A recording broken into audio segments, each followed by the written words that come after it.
ত্রিপুরা ইউনিভার্সিটিতে তোমরা যারা যারা এনইপি 2020-তে সেকেন্ড সেমিস্টার কিংবা ফোর্থ সেমিস্টারে পড়াশোনা করছো, তোমাদের অনেকেরই এআইসি বেঙ্গলি সাবজেক্ট রয়েছে। আজকের ক্লাসে আমি আলোচনা করব তোমাদের এআইসি বেঙ্গলিতে কোন ধরনের প্রশ্ন পরীক্ষাতে আসে, এমনকি প্রিভিয়াস ইয়ারে যে প্রশ্নগুলো এসেছিল ওইগুলোর মধ্য থেকে কিছু ইম্পর্টেন্ট প্রশ্ন আমি আজকে তুলে ধরবো, যাতে তোমরা প্রশ্নের ধরনটা বুঝতে পারো। তো ক্লাসটি শুরু করার আগে তোমরা যারা যারা আমার চ্যানেলে নতুন, অবশ্যই চ্যানেলটিকে সাবস্ক্রাইব করে দেবে। আর ফেসবুকে যারা দেখছো তারা অবশ্যই চ্যানেলটি ফলো করবে। এর ফলে যখনই আমি নতুন নতুন ক্লাস নিয়ে আসবো সবার আগে তোমার কাছে পৌঁছে যাবে। তো তোমাদের এআইসি বেঙ্গলি যে সিলেবাস রয়েছে সেই সিলেবাস অনুসারে আমি আজকে আলোচনা করতে যাচ্ছি। তো ক্লাসটি শুরু করার আগে তোমাদের জন্য আরেকটা ইনফরমেশন, তোমরা যারা যারা ঘরে বসে পড়াশোনা করতে চাও, গুগল প্লে স্টোরে আমাদের স্কুল অফ মেরিটের মোবাইল অ্যাপ রয়েছে। ওই অ্যাপের মাধ্যমে ঘরে বসে তুমি তোমার সেমিস্টারের প্রত্যেকটা সাবজেক্টের উন্নত মানের স্টাডি ম্যাটেরিয়াল তথা নোটস পেয়ে যাবে। এখানে তোমাদের প্রত্যেকটা সেমিস্টারের প্রত্যেকটা সাবজেক্ট হোক সেটা মেজর, মাইনর কিংবা এআইসি কিংবা ইন্টারডিসিপ্লিনারি, প্রত্যেকটা সাবজেক্টের সিলেবাস অনুসারে তোমার আসন্ন ফাইনাল পরীক্ষার জন্য কমন প্রশ্নগুলো দিয়ে আমি তোমাদের জন্য নোটস তৈরি করে দিচ্ছি। শুধুমাত্র এই নোটসগুলো পড়লেই তোমাদের পরীক্ষাতে 100% কমন পড়বে এবং পরীক্ষা ভালো হবে। বিগত রেজাল্ট যখন পাবলিশ হয়েছে তখন আমরা লক্ষ্য করেছি আমাদের ইনস্টিটিউশনের ম্যাক্সিমাম ছাত্রছাত্রী 7 পয়েন্টের উপরে মার্ক পেয়েছে, 8 পয়েন্টের উপরেও অনেকে মার্ক পেয়েছে। সুতরাং আমাদের স্টাডি ম্যাটেরিয়াল নিয়ে যদি পড়াশোনা করে ভালো একটা স্কোর করতে চাও, তাহলে আজই গুগল প্লে স্টোর থেকে আমাদের স্কুল অফ মেরিটের মোবাইল অ্যাপটা ইনস্টল করে নিতে পারো। বিস্তারিত জানতে কল কিংবা হোয়াটসঅ্যাপ করতে পারো স্ক্রিনে দেওয়া মোবাইল নম্বরে। তো যাই হোক, আর কথা না বলি আমরা মূল আলোচনায় চলে যাচ্ছি। তাহলে তোমাদের এই যে এআইসি বেঙ্গলি সাবজেক্ট, এই এআইসি বেঙ্গলিতে তোমাদের কিন্তু এই 60 এমসিকিউ পরীক্ষাতে আসবে, অর্থাৎ 60টা এমসিকিউ আসবে তোমাদের পরীক্ষাতে, এবং এই 60টা থেকে 60টাই তোমাদের আনসার করতে হবে, কারণ 60 মার্কের জন্যই তোমাদের ফাইনাল পরীক্ষাটা হচ্ছে। এআইসি বেঙ্গলি বলো, ইভিএস বলো, ইংলিশ বলো, যেটাই তোমাদের এআইসি সাবজেক্ট থাকুক। তো এই 60টা প্রশ্নের ধরন কোন ধরনের প্রশ্ন হয় সেগুলো নিয়ে আমরা আলোচনা করব। যেমন আমরা প্রথমত দেখে নিচ্ছি, চলো, যে বিগত ইয়ারে এই প্রশ্নটা এসেছিল তোমাদের পরীক্ষাতে এআইসি বেঙ্গলিতে। যেমন এখানে প্রশ্নটা কি বলেছে দেখো, যে নিম্নলিখিত বাক্য দুটি বিবেচনা করুন। এখানে দুইটা বাক্য দেওয়া রয়েছে, এখানে একটা বাক্য, এখানে একটা বাক্য। এই দুইটা বাক্য পরে আমাকে বলেছে বিবেচনা করতে। তাহলে চলো আমরা পড়ি। যেমন প্রথম বাক্যটা হচ্ছে, ধ্বনি হলো মানুষের মুখ থেকে বের হওয়া আওয়াজ। হ্যাঁ, ঠিকই তো বলেছে। আমরা যখন আমাদের মুখ থেকে কোনো আওয়াজ বের করি সেটাই হচ্ছে ধ্বনি। তাহলে এই প্রশ্নটা কিন্তু আমাদের ব্যাকরণ থেকে এসেছে, বাংলা ব্যাকরণ থেকে। তাহলে বাংলা গ্রামার তোমাদেরকে পড়তে হবে খুব ভালো করে, এটা তোমাদের সিলেবাসে রয়েছে। তোমাদের সিলেবাসে একটা চ্যাপ্টার রয়েছে ধ্বনি, সুতরাং ধ্বনি চ্যাপ্টারটা তোমাদেরকে ভালো করে পড়তে হবে। তাহলে ধ্বনিটা কি? ধ্বনিটা হচ্ছে একটা আওয়াজ যেটা আমরা আমাদের মুখ দিয়ে বের করি। তাহলে এই প্রথম যে স্টেটমেন্টটা দিয়েছে এটা ঠিক কথাই বলেছে। তারপর 2 নম্বরে বলেছে, বর্ণ হলো ধ্বনির লিখিত রূপ। হ্যাঁ, আমরা যে ধ্বনিটা মুখ দিয়ে আমরা বের করি সেটাকে যখন আমরা লিখে প্রকাশ করি তখন সেটা হয় কি? বর্ণ। যেমন আমি মুখে যদি বলি ক, তাহলে এটা হচ্ছে ধ্বনি। এই ক ধ্বনিটা আমার মুখ দিয়ে বের হয়েছে, আর আমি যখন এটা লিখব তখন সেটা হয়ে যাবে কি? একটা বর্ণ। তাহলে এই ধ্বনিকে আমরা যখন লিখে প্রকাশ করি তখনই সেটা কি হয়ে যায়? বর্ণ হয়ে যায়। এবার এই দুইটা বক্তব্যের নিরিখে এখানে প্রশ্নে বলেছে যে উপরের বাক্যগুলোর প্রথমটি সঠিক, দ্বিতীয়টি ভুল। অর্থাৎ প্রথম বাক্যটা সঠিক কিন্তু দ্বিতীয় বাক্যটা ভুল, কিন্তু না, আমরা তো প্রথম বাক্যটাকেও সঠিক দেখলাম, দ্বিতীয় বাক্যটাকেও সঠিক দেখলাম। তাহলে এখানে বি নাম্বার অপশানে বলেছে প্রথমটি ভুল, দ্বিতীয়টি সঠিক। তাহলে এ নাম্বারে উত্তর হবে না, বি নাম্বারে উত্তর হবে না। সি নাম্বারে বলেছে দুটিই সঠিক। হ্যাঁ, আমরা দেখলাম যে এখানে যে দুইটা বাক্য দিয়েছে দুটি বাক্যই কিন্তু সঠিক। তাহলে আমাদের কারেক্ট আনসার কি হবে? সি। এবং তোমাদের পরীক্ষা কিন্তু হবে ওএমআর শিটে। ওএমআর শিটের ব্যাপারটা কি? তোমাদেরকে আলাদাভাবে এরকম একটা শিট দেওয়া হবে। এই ওএমআর শিটের মধ্যে যেমন 1 নাম্বার প্রশ্নের জন্য আমাদের 4টা অপশান থাকবে। এই 4টা অপশানের ভিতরে এ, বি, সি এবং ডি থাকবে। তাহলে যেহেতু আমার 1 নাম্বারে কারেক্ট আনসার সি হয়েছে, আমি ওএমআর শিটে শুধু 1 নাম্বারের এই সি নাম্বারের যে সার্কেলটা রয়েছে এটাকে আমি ব্ল্যাক বল পেন দিয়ে এইভাবে ভরাট করে দেব সবটা। এইভাবে কিন্তু ওএমআর শিটে আমরা আনসার করব। আশা করি বুঝতে পেরেছ। তাহলে আমরা বুঝতে পারলাম আমাদের এই প্রশ্নটা। তো নেক্সট চলো আরেকটা কোশ্চেন নিয়ে আমরা আলোচনা করছি। এখানে তোমরা লক্ষ্য করো, আরেকটা প্রশ্ন দিয়েছে যে নিম্নলিখিত বাক্য দুটি বিবেচনা করুন। যেমন প্রথম বাক্যে বলেছে, যে প্রশ্নের উত্তরে শুধু হ্যাঁ অথবা না বললেই যেখানে কাজ চলে যায় অর্থাৎ প্রশ্নকর্তা তার প্রশ্নের উত্তর পেয়ে যান, সেখানে বানান হবে ক দীর্ঘিকার কি। আর 2 নম্বরে বলেছে যেখানে হ্যাঁ কিংবা না বললে উত্তর দানের কাজ চলে না, অর্থাৎ প্রশ্নকর্তা তার প্রশ্নের উত্তর পান না, সেখানে বানান হবে ক রসিকার কি। ব্যাপারটা কি আমি তোমাদেরকে বুঝিয়ে দিচ্ছি। আমরা অনেক সময় প্রশ্ন করি, যেমন তোমার নাম কি, আবার প্রশ্ন করি তুমি ভাত খেয়েছো কি। যেমন আমি যখন প্রথম প্রশ্নটা করলাম তোমার নাম কি, তুমি বলবে যে আমার নাম রাম শ্যাম, অর্থাৎ একটা পূর্ণ বাক্যে তুমি উত্তর দিচ্ছ। আর আমি যদি তোমাকে বলি যে ভাত খেয়েছো কি, তুমি বলবে হ্যাঁ অথবা না। তাহলে তুমি হ্যাঁ অথবা না বললে কিন্তু আমি উত্তর পেয়ে গেছি। কিন্তু আমি প্রথম প্রশ্নটা যে করেছি তোমার নাম কি, তুমি যদি হ্যাঁ অথবা না বলো আমি কি উত্তর পাবো? পাবো না। অর্থাৎ আমি এখানে প্রশ্ন করেছি। আমি প্রথম প্রশ্নটা করেছি কি, দেখো তোমার নাম কি, ক দীর্ঘিকার কি দিয়েছি। আর দ্বিতীয় প্রশ্ন করেছি যে ভাত খেয়েছো কি। অর্থাৎ প্রথম প্রশ্নের মধ্যে দেখো আমার কি রয়েছে, দ্বিতীয় প্রশ্নের মধ্যেও কি রয়েছে, কি এর বানানটা দেখো। প্রথম প্রশ্নের বানানটা হচ্ছে ক দীর্ঘিকার, আর দ্বিতীয় প্রশ্নের বানানটা হচ্ছে ক রসিকার। অর্থাৎ আমরা যখন ক দীর্ঘিকার দিয়ে কোনো প্রশ্ন করব, তখন তার উত্তর আমরা হ্যাঁ অথবা না দিয়ে করতে পারবো না, আমাকে একটা পূর্ণ বাক্যে উত্তর দিতে হবে।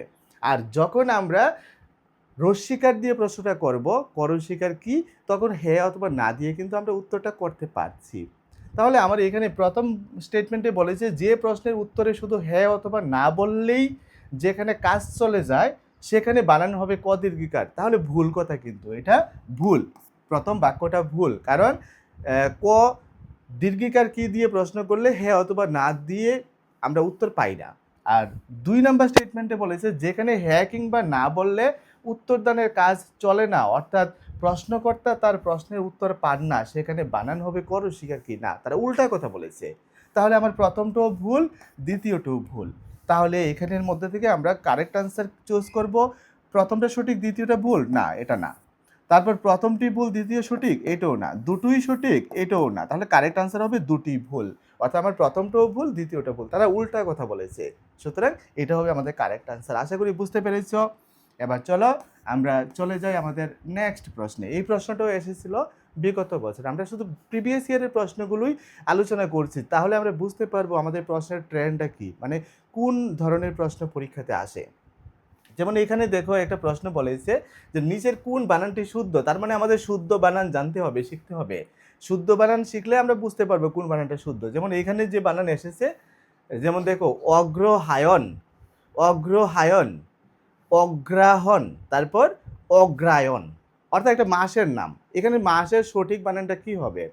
আমরা প্রত্যেকে জানি, আমরা যখন 12 মাসের নাম শিখেছি আমরা বানানটা এইভাবে শিখেছি, স্বরীয়, গ রফলা, হ আকার, অন্ত্যেষ্টিয় এবং মূর্ধন্য।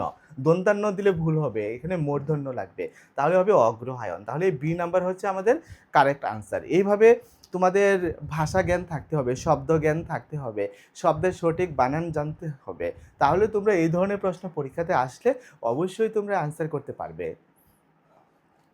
ভিডিওটা ভালো লাগছে তো, ক্লাসটা ভালো লাগছে তো? যদি ভালো লাগে, এখনও যদি সাবস্ক্রাইব না করে থাকো তাহলে সাবস্ক্রাইব বাটনে একটা ক্লিক করে দাও, আর পাশের বেল আইকনটাতেও ক্লিক করে দাও, তাহলে ঘন্টা বাজবে, যখন আমি নতুন ক্লাস নিয়ে আসবো তখনই ঘন্টা বাজবে।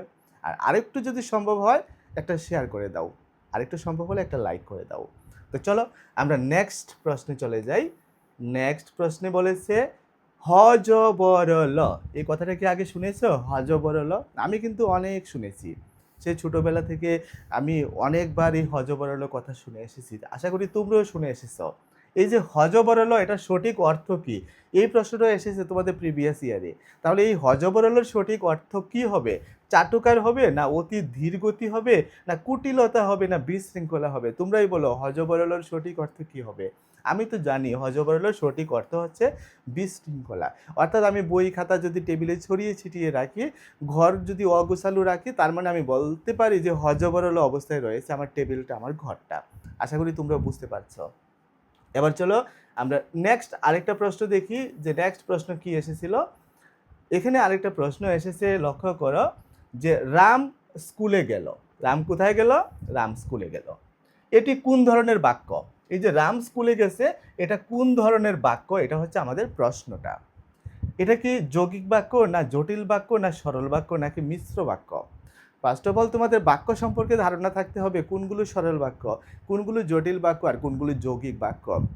যারা জানো না তারা গ্রামার পড়ে নিও, গ্রামার পরে সরল বাক্য, জটিল বাক্য, যৌগিক বাক্যগুলো চিনে নিও। আমি এক কথায় একেবারে শর্টকাটে তোমাদেরকে বলে দিচ্ছি বা চিনিয়ে দিচ্ছি। সরল বাক্যে একটা মাত্র কর্তা থাকবে, কর্তাকে ইংরেজিতে যেটাকে আমরা সাবজেক্ট বলে থাকি, আর একটা মাত্র কর্ম থাকবে। একটা মাত্র কর্তা, একটা মাত্র কর্ম থাকবে, অর্থাৎ উদ্দেশ্য এবং বিধেয়, আমরা যেটাকে বাংলা ব্যাকরণের ভাষায় সঠিকভাবে বলে থাকি। অর্থাৎ একটা উদ্দেশ্য থাকবে, একটা বিধেয় থাকবে, বা একটা কর্তা থাকবে, একটা কর্ম থাকবে, সেটা হবে সরল বাক্য। আর সরল বাক্যের মধ্যে কিছু শব্দ থাকবে না, বা কিছু একটা প্যাটার্ন থাকবে না। কোন ধরনের প্যাটার্ন? সরল বাক্যের মধ্যে কমা থাকে না, সরল বাক্যের মধ্যে যে, যিনি, যাহারা, যবে বা এই ধরনের কোনো শব্দ থাকবে না, সরল বাক্যের মধ্যে এবং, কিন্তু, অথবা এই ধরনের কোনো শব্দ থাকবে না, তখনই সেটা সরল বাক্য হয়। আর জটিল বাক্য কোনগুলো? জটিল বাক্যের মধ্যে বাক্যের মাঝখানে কমা থাকতে পারে, এখানে একাধিক কর্তা থাকতে পারে, একাধিক কর্ম থাকতে পারে, তারপর বাক্যগুলো সে, যে, এই ধরনের শব্দগুলো দিয়ে যুক্ত থাকতে পারে। আর যৌগিক বাক্য কোনগুলো? যৌগিক বাক্যের মধ্যে এবং, অথবা, কিন্তু এই ধরনের শব্দ যুক্ত থাকতে পারে, একাধিক কর্ম থাকতে পারে, একাধিক কর্তা থাকতে পারে। এভাবে আমরা সরল বাক্য, জটিল বাক্য, যৌগিক বাক্যগুলোকে আমরা আলাদা করতে পারি। যেমন আমি এখানে 3টা বাক্য লিখি যে আমি ভাত খাই, যদি তুমি আসো আমি যাব, আমি যাব। তারপর সে এবং আমি দুজনেই ছাত্র। এখানে 3টা বাক্য লিখেছি। প্রথম বাক্যের মধ্যে লক্ষ্য করো যে আমি ভাত খাই। দ্বিতীয় বাক্যে লেখো যদি তুমি আসো আমি যাব। একটা হচ্ছে তুমি, একটা হচ্ছে আমি, তাহলে 2টা আমরা সাবজেক্ট পেয়ে গেছি এটার মধ্যে। আবার যদি শব্দটা পেয়ে গেছি। 3 নম্বর বাক্যে সে এবং আমি, এখানে এবং পেয়ে গেছি, এবং সে এবং আমি 2টা কর্তা পেয়ে গেছি। তাহলে প্রথম বাক্যটা হচ্ছে আমাদের সরল বাক্য, দ্বিতীয় বাক্যটা হচ্ছে জটিল বাক্য, আর তৃতীয় বাক্যটা হচ্ছে আমাদের যৌগিক বাক্য। তাহলে আমাদের রাম স্কুলে গেল, এখানে রাম একটা মাত্র কর্তা, স্কুলে গেল একটা মাত্র কর্ম রয়েছে, বা একটা মাত্র বিধেয় রয়েছে, যেটার মধ্যে একটা ক্রিয়াপদ রয়েছে এবং আরেকটা কি রয়েছে? কর্ম রয়েছে। তাহলে এই যে রাম স্কুলে গেল, এটা কি বাক্য হবে? তোমরা বুঝতে পারছো, এটা হবে আমাদের সরল বাক্য। তাহলে বাক্য সম্পর্কে তোমাদেরকে ধারণা নিতে হবে। বাক্যের শ্রেণী বিভাগ, গঠন অনুসারে বাক্যকে আমরা কয় ভাগে ভাগ করতে পারি, অর্থ অনুসারে বাক্যকে আমরা কয় ভাগে ভাগ করতে পারি, এই বিষয়গুলো তোমাদেরকে শিখে নিতে হবে। নেক্সট চলো আমরা পরবর্তী প্রশ্নে চলে যাই। এই প্রশ্নটাও এসেছিল গত বছর। যেমন এখানে কি বলেছে দেখো, বাক্য গঠনের মূল উপাদান কি? বাক্য গঠনের মূল উপাদান হলো, বাক্যকে আমরা বর্ণ দিয়ে গঠন করি, না শব্দ দিয়ে গঠন করি, না ধ্বনি দিয়ে গঠন করি, না উপরে কোনোটি নয়। বাক্য গঠন করার জন্য আমাদের কি প্রয়োজন? শব্দ প্রয়োজন। আমরা জানি কতগুলো শব্দ যখন পাশাপাশি বসে একটা মনের ভাব সুন্দরভাবে প্রকাশ করে, তখনই সেটা হয় কি? বাক্য। আমরা কিন্তু বলি না কতগুলো বর্ণ পাশাপাশি বসে বাক্য গঠন করে, কারণ বর্ণ পাশাপাশি বসে শব্দ গঠন করে, আর শব্দ পাশাপাশি বসে একটা বাক্য গঠন করে। তাহলে বাক্য গঠনের মূল উপাদান কি? বাক্য গঠনের মূল উপাদান হবে শব্দ। তাহলে বি নাম্বার হবে আমাদের কারেক্ট আনসার। এই প্রশ্নটাও এসেছে। এবার চলো আমরা দেখি নেক্সট আরেকটা প্রশ্ন, যেটা গত বছর এসেছিল। বাক্যের কয়টা অংশ? সিম্পল প্রশ্ন, যে বাক্যের কয়টা অংশ? তুমি কি মনে করো বাক্যের অংশ 2টি, না 3টি, না 4টি, নাকি 6টি? বাক্যের অংশ যদি আমরা বলি, যেমন একটু আগে যে আমরা লিখেছিলাম রাম স্কুলে যায়, স্কুলে যায়, এটার মধ্যে যদি আমরা বাক্যের প্রধান অংশে ভাগ করি, একটা ভাগের নাম হবে উদ্দেশ্য, আরেকটা নাম হবে বিধেয়। ইংরেজিতে বলে থাকি আমরা এগুলোকে সাবজেক্ট, আর বলি আমরা প্রেডিকেট। তাহলে এই সাবজেক্ট আর প্রেডিকেটের মধ্যে আমরা, তাহলে এই বাক্যের মধ্যে যার সম্পর্কে কিছু বলা হয় সেটা হচ্ছে সাবজেক্ট, বা বাংলাতে আমরা বলি উদ্দেশ্য। তো রাম স্কুলে যায়, রাম সম্পর্কে বলা হয়েছে, তাহলে রামটা হবে কি? আমার সাবজেক্ট, বা আমি বাংলা ব্যাকরণের ভাষায় এটাকে আমরা কর্তা বলে থাকি। আর স্কুলে যায় এটা হচ্ছে আমাদের কি? প্রেডিকেট, মানে যেটাকে আমরা বিধেয় বলে থাকি। অর্থাৎ একটা বাক্যের প্রধান যদি অংশের কথা বলা হয়ে থাকে, তাহলে প্রধান অংশ কয়টা? প্রধান অংশ হচ্ছে 2টা। তাহলে এই প্রশ্নের কারেক্ট আনসার কি হবে? বাক্যের কয়টি অংশ? বাক্যের 2টি অংশ। আশা করি বুঝতে পেরেছ। এবার চলো আমরা নেক্সট আরেকটা প্রশ্নে চলে যাই। নেক্সট প্রশ্নে বলেছে যে গঠন অনুসারে বাংলা বাক্যকে প্রধানত কয়টা ভাগে ভাগ করা যায়? গঠন অনুসারে যদি আমরা বাক্যকে ভাগ করি তাহলে কয়টা ভাগে ভাগ করা যায়? মনে রাখবে, গঠন অনুসারে আমরা বাক্যকে ভাগ করলে 1 নাম্বার হবে আমাদের সরল বাক্য, 2 নাম্বার হবে জটিল বাক্য, 3 নাম্বার হবে যৌগিক বাক্য। আর যদি বলে অর্থ অনুসারে বাক্যকে আমরা কয় ভাগে ভাগ করি, তখন মনে রাখবে অর্থ অনুসারে আমরা বাক্যকে 5 ভাগে ভাগ করতে পারি। তাহলে গঠন অনুসারে আমরা বাক্যকে কয় ভাগে ভাগ করব? গঠন অনুসারে আমরা বাক্যকে 3 ভাগে ভাগ করতে পারি। তাহলে 3টি ভাগ থাকবে আমরা যদি গঠন অনুসারে বাক্যকে ভাগ করি। আমাদের নেক্সট প্রশ্ন দেখো। নেক্সট প্রশ্নটা এসেছে, খুব ইন্টারেস্টিং একটা প্রশ্ন এসেছে, আমরা সবাই দেখবে উত্তর করতে পারবো। এই ধরনের প্রশ্নে আমরা খুবই পটু। এখানে প্রশ্নটা বলেছে যে নিম্নলিখিত কোনটি একটি সামাজিক যোগাযোগ মাধ্যম? সামাজিক যোগাযোগ মাধ্যম কথাটা বুঝতে অসুবিধা হচ্ছে, আমি একটু সুবিধা করে দিচ্ছি। সামাজিক যোগাযোগ মাধ্যম মানে হচ্ছে সোশ্যাল মিডিয়া। এবার বুঝে গেছো? তো এখানে বলেছে যে কোনটা social media, Wikipedia, Facebook, Google না ইয়াহু? বলো দেখি কোনটা সামাজিক মাধ্যম বা সোশ্যাল মিডিয়া আমরা সবাই জানি, সবাই ব্যবহার করি? উত্তর হবে কি ফেসবুক। ফেসবুক হচ্ছে একটা সামাজিক যোগাযোগ মাধ্যম। তাহলে আমরা বুঝে গেছি। এবার নেক্সট প্রশ্ন দেখো। নেক্সট প্রশ্নটা এসেছে যে ইমেল কে আবিষ্কার করেন? ইমেল কে আবিষ্কার করেন তোমরা কি জানো? এখানে অনেকগুলো অপশন রয়েছে, এর মধ্যে লাস্ট অপশনটার সাথে আমরা সবাই কিন্তু পরিচিত, মার্ক জুকারবার্গ। মার্ক জুকারবার্গ কি আবিষ্কার করেছেন? আমরা সবাই জানি ফেসবুক আবিষ্কার করেছেন। তারপর team Berners-Lee, team Berners-Lee WWW আবিষ্কার করেছেন। আমরা যে কোনো একটা ওয়েব পেজ খুলতে WWW আমরা দেখি। আমাদের প্রশ্ন হচ্ছে ইমেল কি আবিষ্কার করেছেন? ইমেল আবিষ্কার করেছেন হেনরি ফিশেল? না, এটাও হবে না। ইমেল আবিষ্কার করেছেন রে টমলিনসন। নামটা মনে রাখবে, রে টমলিনসন, তিনি আবিষ্কার করেছেন ইমেল। তিনি ইমেল আবিষ্কার করেছেন বলেই আমরা ইমেল পাঠাতে পারি। তাহলে খুব ইম্পর্টেন্ট কোশ্চেন এবং জেনারেল নলেজ থেকেও কিন্তু এই প্রশ্নগুলো আসছে। সুতরাং তোমাদের জিকে অর্থাৎ জেনারেল নলেজের যে বিষয়টা, ওই বিষয়টাতেও তোমাদেরকে ভালো জ্ঞান অর্জন করতে হবে। নেক্সট চলো আরেকটা কোশ্চেন আমরা দেখে নিই। এখানে আরেকটা কোশ্চেন দেখো, রেডিও শব্দের বঙ্গানুবাদ। কত সুন্দর একটা প্রশ্ন এসেছে, জানার প্রশ্ন, আমাদেরকে সবাইকে জানতে হবে। রেডিও শব্দের বঙ্গানুবাদ কি? রেডিও মানে কি দূরদর্শন? রেডিও মানে কি বেতার? না বিজ্ঞপ্তি? না উপরে কোনোটাই না? আমরা সবাই জানি রেডিও মানে কি দূরদর্শন? না, রেডিও মানে হচ্ছে কি বেতার। তাহলে আমরা প্রত্যেকে কিন্তু আনসার করতে পারবো পরীক্ষাতে যদি আসে। নেক্সট প্রশ্ন দেখো। নেক্সট আরেকটা প্রশ্ন যে দূরদর্শনের প্রথম সম্প্রচার কবে শুরু হয়? একটা জিকে সাধারণ নলেজ, সাধারণ জ্ঞান থেকে এই প্রশ্নটা এসেছে যে দূরদর্শনের প্রথম সম্প্রচার কবে হয়? এটা তোমাদের মুখস্থ করতে হবে। এটার সালটা হচ্ছে 1959 সাল, অর্থাৎ 1959 সালে সর্বপ্রথম দূরদর্শনের সম্প্রচার শুরু হয়। 1947 হবে না, 1965 হবে না, 1975 হবে না, সালটা হবে 1959 সালে সর্বপ্রথম দূরদর্শনের সম্প্রচার শুরু হয়। তো নেক্সট চলো আমাদের পরবর্তী প্রশ্ন। পরবর্তী প্রশ্ন হচ্ছে উপভাষা কি? উপভাষা কি? তোমরা এই বিষয়ে হয়তো বা আগে থেকে জানো বা অনেকে জানো না। উপভাষা বলতে আমরা সাধারণত কি বুঝি? তোমরা একটা বিষয় লক্ষ্য করবে, আমি যে কথা বলছি আমার কথাগুলো তোমার এলাকার মানুষে একরকম সুরে বলে, অন্য একটা এলাকার মানুষ অন্যরকম একটা সুরে বলে।